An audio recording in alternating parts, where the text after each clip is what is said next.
Kita membaca Al-Quran. Umat Islam, kitab kita adalah kitab suci Al-Quran. Betul? Betul. Kitab suci kita adalah kitab suci Al-Quran. Kita membaca Al-Quran, tapi kita tidak pernah mengamalkan apa yang ada di dalam Al-Quran. Anak zaman sekarang, alhamdulillah. Anak muda zaman sekarang, alhamdulillah, kalau masih ada yang mau membaca Al-Quran, kalau masih ada yang mau mengamalkan isi Al-Quran. Anak zaman sekarang mereka lebih condong membuka WhatsApp, mereka lebih condong membuka Instagram. Mau makan buka Instagram, mau tidur buka WhatsApp, mau ke kamar mandi baca WhatsApp, keluar kamar mandi baca WhatsApp, buka Facebook, baca Facebook. Di mana bacaan Al-Quran kita? Kita lebih sering membaca handphone dibandingkan membaca kitab suci kita sebagai umat muslim. Alhamdulillah kalau masih ada yang bisa membaca Al-Quran. Anak zaman sekarang lebih lihai membaca WhatsApp dibanding membaca Al-Quran. Mereka tak tahu makharijul huruf, mereka tak tahu huruf-huruf tajwid. Mereka baca WhatsApp dengan lancar, tapi giliran disuruh baca Al-Quran, naudzubillah, mereka tidak lancar di dalam membaca Al-Quran. Lalu di mana sifat kalian sebagai umat muslim yang mengagungkan kitab suci Al-Quran kalian? Kita membaca Al-Quran tapi kita tidak pernah mengamalkan apa yang ada di dalam isi Al-Quran. Bahkan kita tidak pernah membaca Al-Quran, bahkan kita tidak bisa membaca Al-Quran. Hal itulah yang membuat hati kita manusia menjadi mati. Itu yang kedua. Yang ketiga, idda'aitum hubbar rasul wa taraktum sunnatah. Kita umat Islam mengaku cinta kepada Nabi kita, Nabi Muhammad sallallahu alaihi wasallam. Kita mengaku cinta, lisan kita mengaku cinta kepada Nabi Muhammad, tapi kita selalu meninggalkan apa yang disunahkan oleh Nabi Muhammad. Di mana letak cinta kita? Di mana letak ucapan cinta kita kepada Nabi Muhammad? Innal muhibba liman yuhibbu. Orang yang cinta terhadap yang dicinta pasti bakal taat. Kita mengaku cinta kepada Nabi Muhammad, lalu mengapa kita meninggalkan daripada sunnah-sunnahnya Nabi Muhammad? Kita meninggalkan pakaiannya Nabi Muhammad, meninggalkan ibadahnya Nabi Muhammad, meninggalkan sunnahnya Nabi Muhammad, bahkan meninggalkan Al-Qurannya Nabi Muhammad. Di mana letak cinta kita kepada Nabi Muhammad? Kalau kita mengaku cinta kepada Nabi Muhammad, kita tidak bisa sepenuhnya mengikuti Nabi Muhammad. Paling tidak minimal sunnah kita jalankan di keseharian kita. Entah bersiwak, entah minum dengan tangan kanan, entah masuk kamar mandi dengan kaki kiri, entah masuk masjid dengan kaki kanan, entah apapun itu sunnahnya Nabi Muhammad. Minimal satu sunnah kita istiqomahkan di dalam keseharian kita sebagai bukti tanda cinta kita kepada Nabi Muhammad sallallahu alaihi wasallam. Yang keempat, idda'aitum ada wata syaitan wa ata'tum. Kira-kira saya mau tanya, setan musuh kita atau teman kita? Musuh. Musuh kita atau teman kita? Musuh. Setan adalah musuh kita. Tapi kenapa kita selalu taat apa yang dibisikkan oleh setan? Kita ngaku kita setan musuh kita, betul? Tapi kenapa kita selalu taat terhadap bisikan-bisikan setan? Entah bisikannya nggak mau sholat, entah bisikannya menunda-nunda sholat, entah bisikannya nggak mau sholat berjamaah, entah bisikannya nggak mau membaca Al-Quran, entah bisikannya nggak mau bersedekah, entah bisikannya nggak mau berzakat, entah bisikannya nggak mau puasa. Apapun itu yang melanggar daripada syariatnya Allah Subhanahu wa ta'ala, itu adalah satu daripada bisikan syaitan. Kita mengaku setan musuh kita, tapi kenapa kita selalu taat terhadap bisikan-bisikan syaitan? Yang mana bisikan syaitan yang kita taati membuat hati kita sebagai manusia menjadi mati, bahkan menjadi batu. Na'udzubillahi min dzalik. Yang ke berapa sekarang?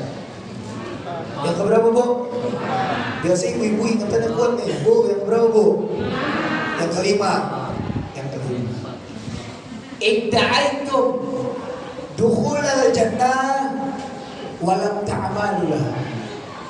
Kira-kira saya mau tanya sama yang hadir di tempat ini, pengen gak masuk surga? Kurang kompak, pengen gak masuk surga? Pengen gak masuk surga?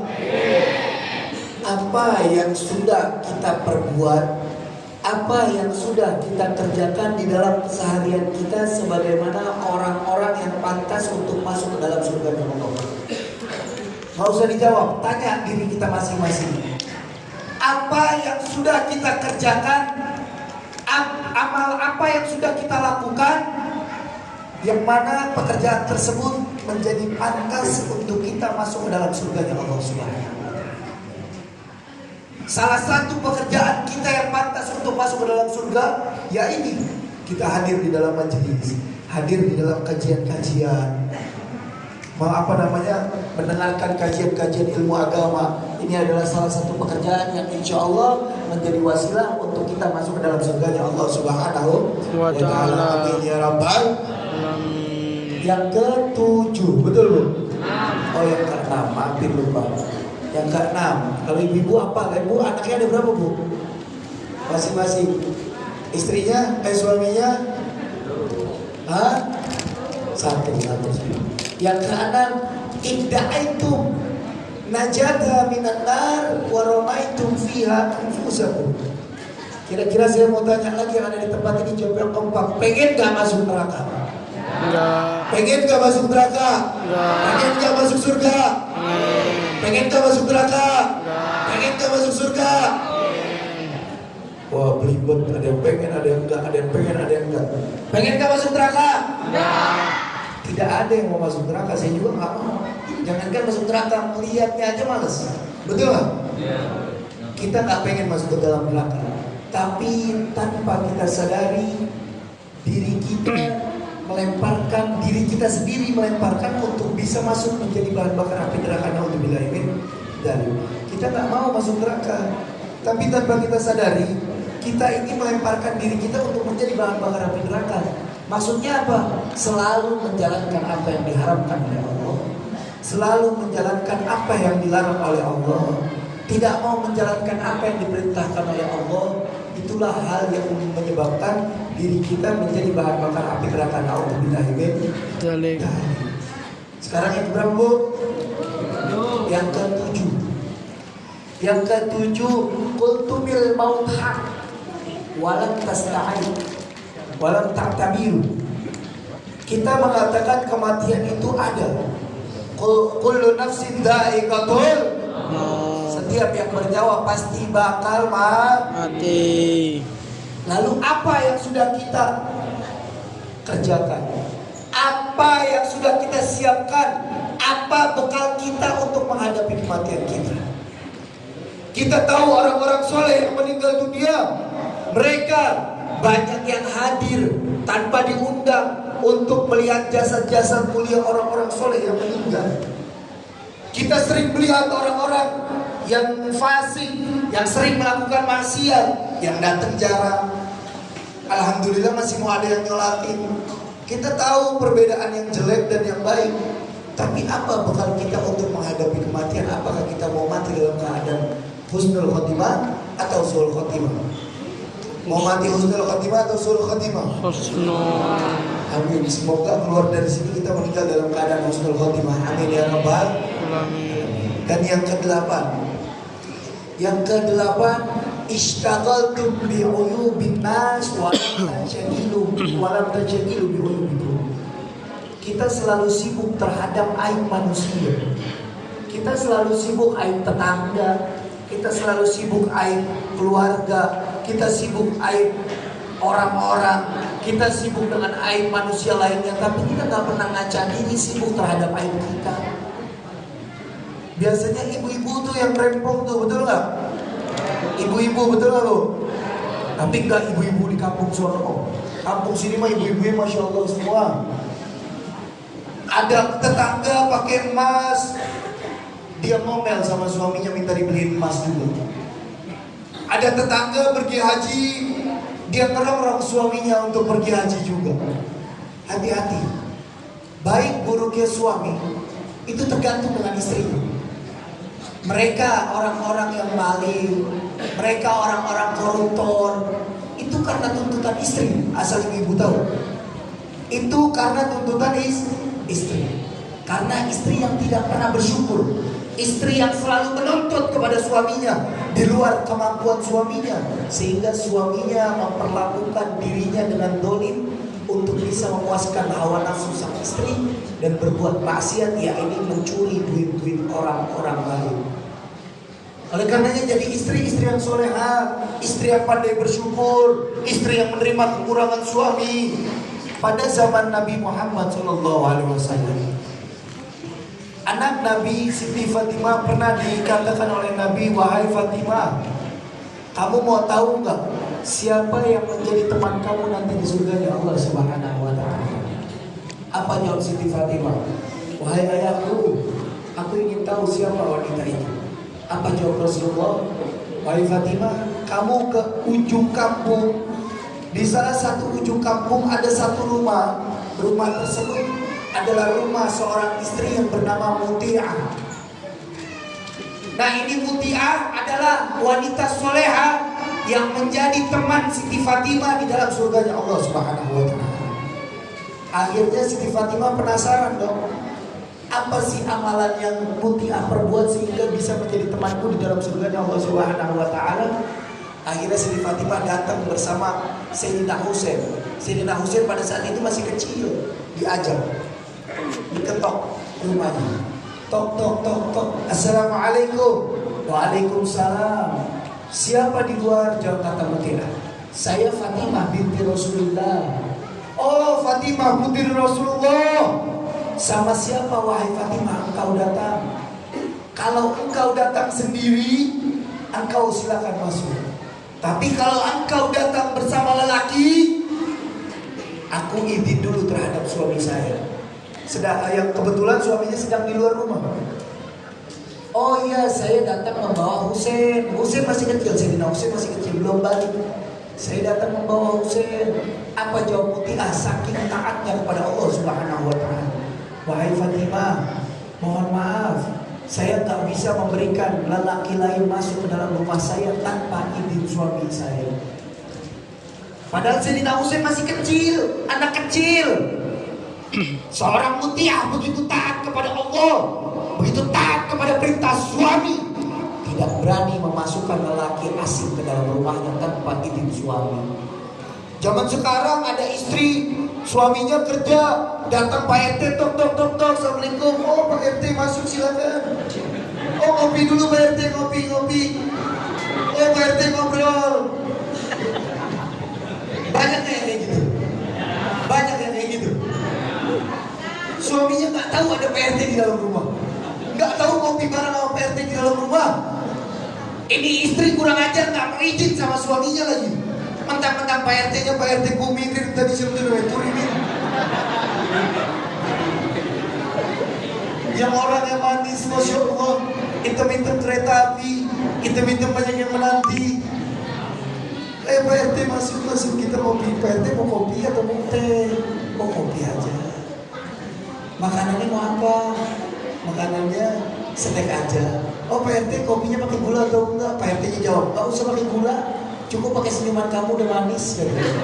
Ya dia gombal, dasar unyil ya. Nah itu, akhirnya yang kedua kali datang lagi, Oh iya, ya udah besok kalau gitu kamu datang besok, saya izin dulu sama suami saya. Datang yang kedua kali, tok tok tok tok, assalamualaikum, waalaikumsalam. Ini pintu nggak dibuka ya, ditutup. Ngomongnya dalam keadaan pintu tertutup dari dalam rumah dan di luar rumah. Waalaikumsalam, siapa di luar? Saya Fatimah binti Rasulullah. Wahai Fatimah, kalau kamu datang sendiri kamu boleh masuk. Tapi kalau kamu sama lelaki, kamu tidak boleh masuk. Oh iya, saya membawa Sayyidina Hasan. Tadi yang pertama Sayyidina Husain. Oh maaf Fatimah, kemarin saya izin sama suami saya, kamu boleh masuk sama Sayyidina Husain. Sekarang kamu bawa Sayyidina Hasan. Sampai segitunya taat terhadap suami. Sekarang kamu bawa Sayyidina Hasan, saya belum izin sama suami saya. Boleh datang besok deh, saya izin dulu sama suami saya. Akhirnya datang lagi besok. Tolong Assalamualaikum Waalaikumsalam. Siapa di luar? Saya Fatimah binti Rasulullah. Oh Fatimah, silakan kamu masuk. Saya udah izin sama suami saya, kamu bawa Husain sama Hasan. Bener bawa Husain sama Hasan. Akhirnya masuk dalam rumah, diizin. Pas masuk, Siti Fatimah melihat ini perempuan kayaknya biasa-biasa aja. Sholatnya juga kagak hebat-hebat banget, puasanya gak hebat-hebat banget, biasa-biasa aja. Kok bisa ayah saya berwasiat kalau ini perempuan bisa jadi teman saya di dalam surganya Allah? Apa amalan yang dia berbuat sehingga bisa mendapatkan ganjaran daripada surganya Allah? Gak lama Siti Fatimah ngeliat, oh ibu-ibu penasaran nih. Jangan tegang-tegang Bu, santai aja Bu. Ibu-ibu di sini glowing semua mukanya, masya Allah nih. Pada pakai skincare Bu. Kenal skincare nggak? Skincare itu ada serum, ada krim malam, ada krim siang, ada facial foamnya, ya. Betul nggak? Betul. Tapi kalau pakai skincare Bu, saya izin saya kasih saran, jangan pakai di muka doang, pakai seluruh tubuhnya biar putihnya tuh menyeluruh gitu kan. Orang zaman sekarang, cewek zaman sekarang putih di muka itu laler sampai kepleset saking licinnya. Tapi pas buka jilbab lehernya dakian. Iya, bedain sama kakinya budukan. Banyak kayak gitu. Oh ini ibu-ibu sebelah sono, ibu-ibu sini mah bening semua sama air wudhu. Nah tadi sampai mana tuh Bu? Oh udah masuk ya? Udah masuk. Dilihat ini siapa namanya Mutia, amalannya biasa-biasa aja. Sholatnya kagak rajin-rajin banget, puasanya juga kagak rajin-rajin banget. Apa sih amalan dia yang bisa menyebabkan masuk ke dalam surganya Allah? Akhirnya Siti Fatimah melihat ada 3 benda pusaka. 3 benda pusaka. Yang pertama gunting, yang kedua cambuk, yang ketiga lap apa sih bahasanya? Topo buat kompor. Apa? Handuk lah ya, handuk. Siti Fatimah penasaran. Wahai Mutia, saya lihat 3 benda ini sangat kamu pusakakan, sangat kamu muliakan. Benda apa ini wahai Mutia? Dijawab oleh Siti Mutia. Nih jawabannya, dengerin baik-baik. Wahai Fatimah, ini handuk.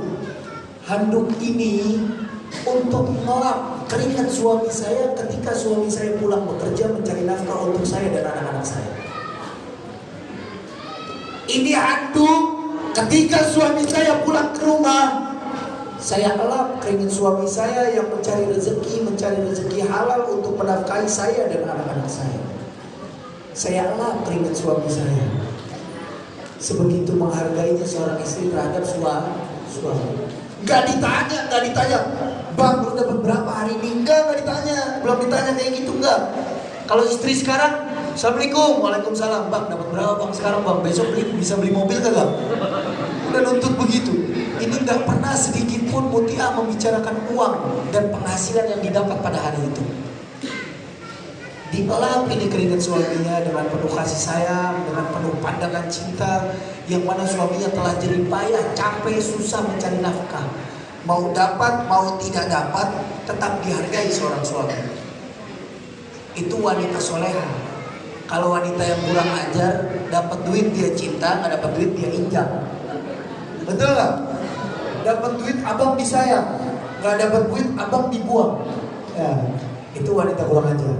Tapi kalau wanita soleha, mau ada duit, mau nggak ada duit, wanita yang pandai bersyukur, mereka selalu menghargai, taat terhadap suami tercintanya.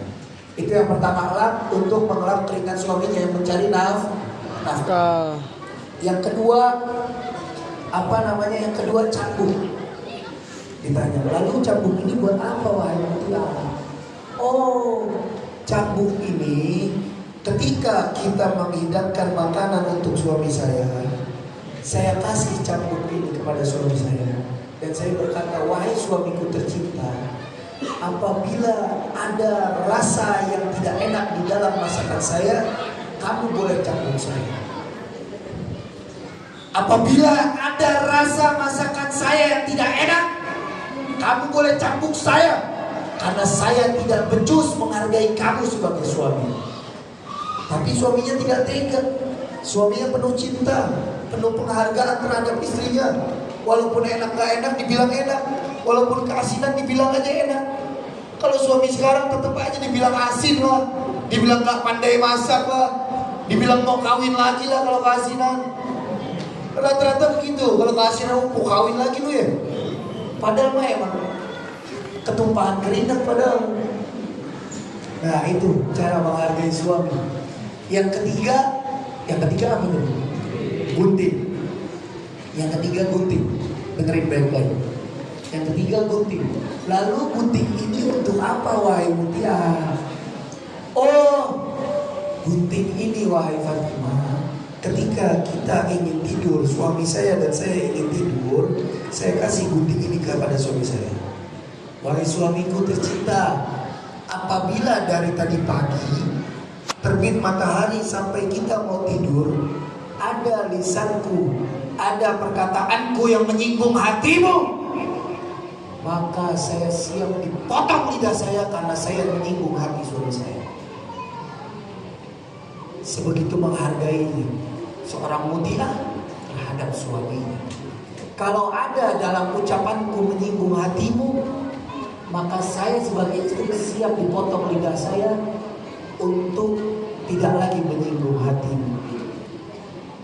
Sebegitu cintanya, segitu menghargainya seorang istri terhadap suaminya. Bahkan Nabi bersabda, andaikan, dengerin baik-baik, jangan salah kaprah. Rasul bersabda, andaikan saya boleh memerintahkan manusia untuk bersujud kepada manusia, maka saya akan perintahkan istri bersujud terhadap suaminya.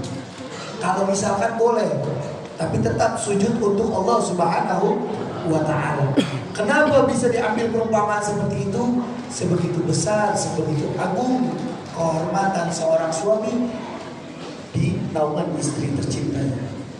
Dan yang selanjutnya seorang mutia lagi nih, dia gak pernah nyinggung suaminya. Kalau contoh makanan pokok habis di dalam dapur, contoh beras habis, ini gak pernah dia ngomong, bang beras habis, beli beras dong. Gak pernah nyinggung, karena takut menyinggung perasaan suaminya. Takut suaminya lagi gak pegang duit, akhirnya nyinggung perasaan suaminya. Gimana cara seorang mutia? Caranya gini, ini karung beras yang sudah habis ditaruh di tempat yang terlihat oleh suaminya. Ketika suaminya melihat karung beras sudah kosong, itu suaminya inisiatif untuk membeli beras. Itu kalau dapat suami yang inisiatif, Bu. Iya. Kalau suami sekarang kan pada nggak punya otak semua. Kalau nggak punya otak, Bu, saya kasih saran, gampang sarannya. Kalau mutia naruh karung di depan, karung kosong di depan agar terlihat suami yang inisiatif untuk membeli lagi. Suami yang inisiatif nih ya. Kalau ibu-ibu punya suami yang nggak inisiatif, nggak ada otaknya nih, Bu, taruh karung beras di depan rumah, karung kosong. Oh, sehari, 2 hari, 3 hari nggak peka, nggak inisiatif nih, Bu, suaminya. Karungnya ambil, Bu. Suami ibu lagi tidur, masukin karung, Bu. Ikat, buang ke laut. Nah, itu caranya. Kalau dapat suami yang gak inisiatif. Tapi kalau dapat suami inisiatif, insya Allah dengan kode pun dia bakal paham. Paham sampai sini. Gak mau ngomong, bang beras habis, bang susu habis, gak mau. Cukup dengan kode. Kaleng susu habis, ditaruh kaleng susu di depannya, ditaruh di tempat yang terlihat. Akhirnya suaminya yang inisiatif melihat. Oh iya, kaleng susu habis. Ini kalau suami yang inisiatif, Bu, digaris bawahi. Suami yang inisiatif. Tadi cewek, sekarang bapak-bapaknya. Nah, kalian sebagai bapak-bapak, sebagai pemimpin rumah tangga, kalau kalian ingin diperlakukan baik terhadap istri-istri kalian, perlakukan baik terlebih dahulu istri-istri kalian. Jangan kalian nuntut istri kalian baik. Jangan kalian nuntut istri kalian sopan terhadap kalian. Jangan kalian menuntut istri kalian berucap yang lembut di depan suami, tapi seorang suaminya tidak mencontohkan, maka tidak akan pernah mendapatkan seorang suami perlakuan baik dari seorang istri. Kalau ingin mendapat perlakuan baik dari seorang istri, perlakukan terlebih dahulu mereka seorang istri dengan perlakuan yang baik, sehingga sang istri bakal mencontoh perlakuan baik dari seorang suami. Sampai sini paham? Paham? Kira-kira lanjut atau jangan nih? Kurang kompak, lanjut atau jangan? Kurang kencang, lanjut atau jangan? Kurang kencang, lanjut atau jangan? Kok malah berat? Lanjut atau jangan? Lanjut. Sebelum saya lanjut, saya pengen ngajak selawatan deh. Mau nggak selawatan? Mau nggak selawatan? Sebelum selawatan, yang nggak keluarin suaranya buat selawat, kita doain sendalnya hilang.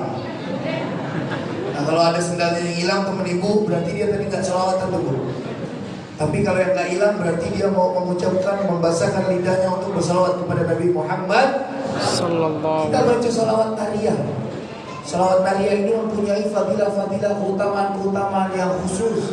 Semoga dari pembacaan selawat nariyah ini semua hajat kita Allah kabul, semua dosa kita Allah ampuni.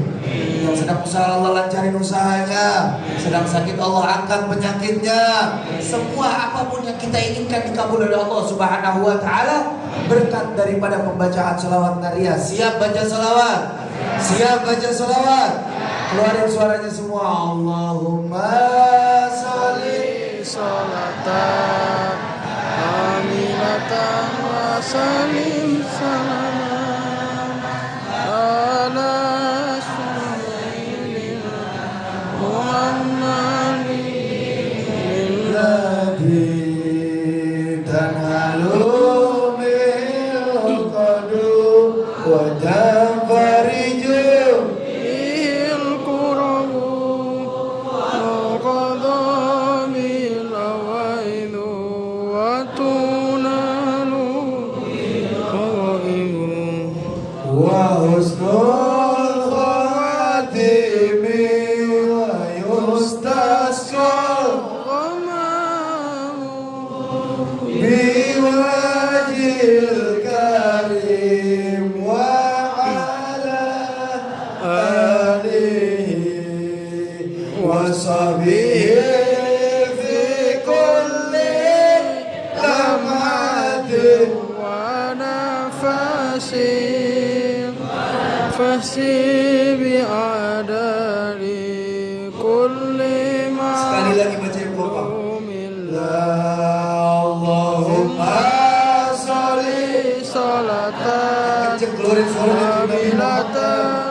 tanhalu bil qadu tanfariju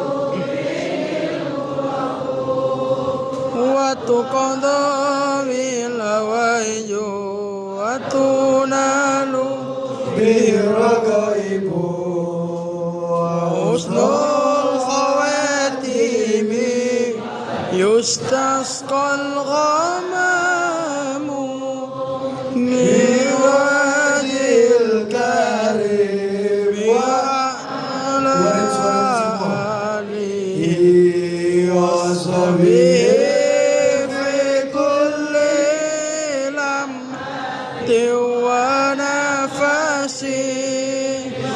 fasil bi'adani kulli ma'lumin la. Sallu ala Nabi Muhammad. Sallu alaihi. Tadi sampai yang berapa tuh? Ke-8. Dan yang ke-9, dafattumul amwat walam tasta'udu. Kita pernah gak sih nganterin orang meninggal dunia? Pernah? Pernah nganterin sampai kuburan gitu pernah? Pernah masukin orang ke dalam kubur pernah? Kita pernah mengambil mengantarkan orang-orang meninggal dunia. Kita pernah melihat orang-orang yang sekatul maut. Kita tahu orang yang baik yang nganterin banyak, kita tahu orang yang buruk yang nganterin dikit.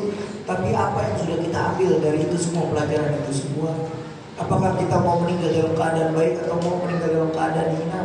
ambillah pelajaran-pelajaran di sekeliling kita sehingga kita dapat mengambil pelajaran dan mencontohkan ajaran-ajaran yang baik agar kita pun berakhir dengan akhirat yang baik. Amin ya rabbal Alamin. Dan yang ke-10, akaltum ni'matallah wa lam tashkuru alaih. Kita memakan daripada nikmat Allah. Mau yang miskin, mau yang kaya, mau yang gak punya duit, mau yang punya duit, mau yang jomblo, mau yang udah nikah, mau yang belum nikah, semua, mau wanita, mau pria, mau presiden, mau RT, mau RW, mau pejabat, mau camat, mau desa, mau warga, mau rakyat miskin, apapun itu, semuanya mendapat nikmat dari Allah Subhanahu wa Ta'ala. Jangan menjadi orang-orang yang tidak pandai bersyukur. Kita walaupun hidup miskin, tapi kita tidak pernah lepas daripada makan nikmat Allah Subhanahu wa Ta'ala. Mungkin rezeki kita kekurangan, tapi nafas kita diberikan oleh Allah Subhanahu wa Ta'ala. Lalu bagaimana kalau setiap hembusan nafas ini dinilai nominal, dinilai rupiah, berapa banyak, berapa juta yang kita bayar untuk rumah sakit untuk membeli oksigen? Tapi Allah memberikan nafas kita dengan secara gratis. Allah memberikan mata untuk melihat, tidak mempunyai kekurangan, tidak cacat, normal, tanpa bayar. Allah memberikan mata, Allah memberikan mulut, bisa berbicara, bisa berzikir, bisa membaca Al-Quran, gratis tanpa bayar. Allah memberikan telinga untuk bisa mendengar lantunan-lantunan zikir, lantunan sholawat, lantunan ibadah kepada Allah. Allah tidak menghitung nominal. Allah memberikan kaki yang sudah kita langkahkan di dalam tempat-tempat kebaikan, yang mana kaki itu sudah kita gunakan pada hari ini, pada siang hari ini, untuk mendatangi tempat-tempat yang insya Allah turun rahmat dan maghfirah Allah Subhanahu wa Ta'ala. Tapi Allah nggak pernah minta bayar. Lalu di mana rasa syukur kita kepada Allah? Mau kita orang miskin, mau kita orang kaya, di mana rasa syukur kita? Allah sudah memberikan jasad ini dengan penuh. Allah sudah memberikan jasad ini tanpa cacat, tanpa kekurangan. Itulah nikmat dari Allah Subhanahu wa Ta'ala. Oleh karenanya pandai-pandai bersyukur kepada Allah Subhanahu wa Ta'ala, sehingga kita menjadi hamba-hamba yang pandai bersyukur dan mendapat tambahan daripada Allah Subhanahu wa Ta'ala. Sebelum saya tutup, nanti dilanjutkan tentang pembahasan ini oleh Ustaz kita, Rabbi fanfa'na bi barakatihim wa hdina al-husna bi hurmatihim. Amin. Rabbi fanfa'na bi barakatihim wa hdina al-husna bi hurmatihim wa amitna fi tariqatihim wal mu'afati min al-fitani. Allahumma ja'al jam'ana hadha jam'an marhuman wa ja'al bani tawfiqan ma'suman. Wa sallallahu ala sayyidina Muhammad walhamdulillahi rabbil alamin. Sekian yang dapat saya sampaikan. Assalamualaikum warahmatullahi taala wabarakatuh.